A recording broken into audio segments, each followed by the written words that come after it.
नमस्कार YouTube family. आज आपण बनवणार आहोत सुरळी वडी. ही बघा अशी वडी बनवलेली आहे सुरळी. कशी वाटते तुम्हाला बघा, इतकी छान होते. आता आपण त्याची रेसिपी बघूया. सुरळी वडी बनवण्यासाठी मी घेतले आहे 1 वाटी बेसन पीठ, 1 वाटी दही घेतलेला आहे, हिरवी मिरची घेतलेली आहे, थोडंसं अद्रक घेतलेलं आहे, कोथिंबीर घेतलेली आहे, चवीप्रमाणे मीठ, थोडीशी साखर आहे त्याच्यामध्ये, हिंग आणि हळद. चला तर मग आता आपण हे सर्व मिक्सरला वाटून घेऊया. मिक्सरला वाटल्यामुळे गुठळ्या होत नाहीत. पहिल्यांदा मी दही टाकलं, हिरवी मिरची, अद्रक टाकलं, साखर, मीठ, हळद, हिंग आणि शेवटी बेसन पीठ टाकलं. शेवटी बेसन पीठ का टाकायचं? का तर त्याच्यामुळे चिकटत नाही भांड्याला. ज्या वाटीने बेसन पीठ घेतलं त्याच वाटीने 2 वाट्या पाणी घेतलेलं आहे.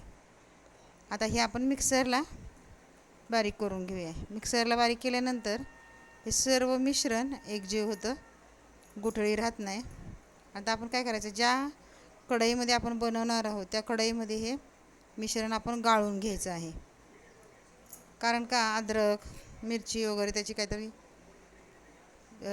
जसं हे एकदम राहतं,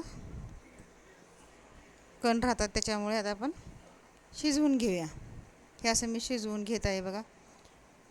मंद गॅसवर हे 5 मिनटं असंच आपल्याला हलवत राहायचं आहे.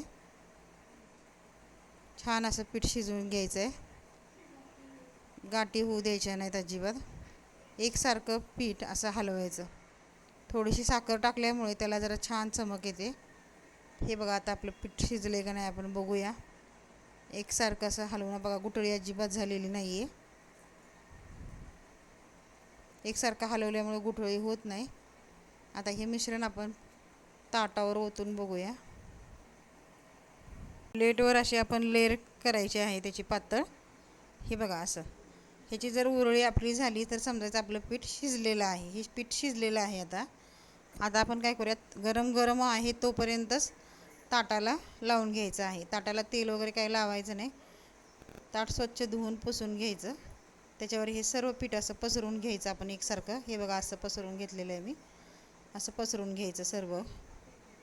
त्याच्यावर ओलं खोबरं थोडं टाकायचं आपण, कोथिंबीर टाकून घ्यायची. आता हे कट करून घ्यायचं आपण एकसारखं. आपल्या साईज जेवढी पाहिजे तेवढी ठेवली चालते, लहान किंवा मोठी. असं कट करून घ्यायचं सर्व. आता हे बघा उरळी कशी होते. सुरळी का म्हणतात हे बघा, अशी उरळी होते म्हणून त्याला सुरळी वडी म्हणतात.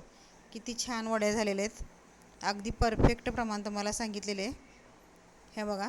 आता ह्याला आपण तडका द्यायचा आहे. तडका पॅन ठेवलेला आहे मी गरम करायला. त्याच्यामध्ये तेल, मोहरी आणि थोडेसे तीळ टाकलेले आहेत. हा तडका आपण त्या सुरळी वडीवर ओतायचा आहे. त्याच्यावर थोडीशी कोथिंबीर, थोडंसं ओलं खोबरं. छान आपली सुरळी वडी छान झालेली आहे बघा. तुम्हाला ही माझी रेसिपी आवडली तर माझ्या चॅनलला लाईक आणि सबस्क्राईब करा, शेअर करा. नक्कीच कमेंटमध्ये सांगा तुम्हाला ही वडी कशी वाटली. सर्वांना नमस्कार, धन्यवाद माझी रेसिपी बघितली.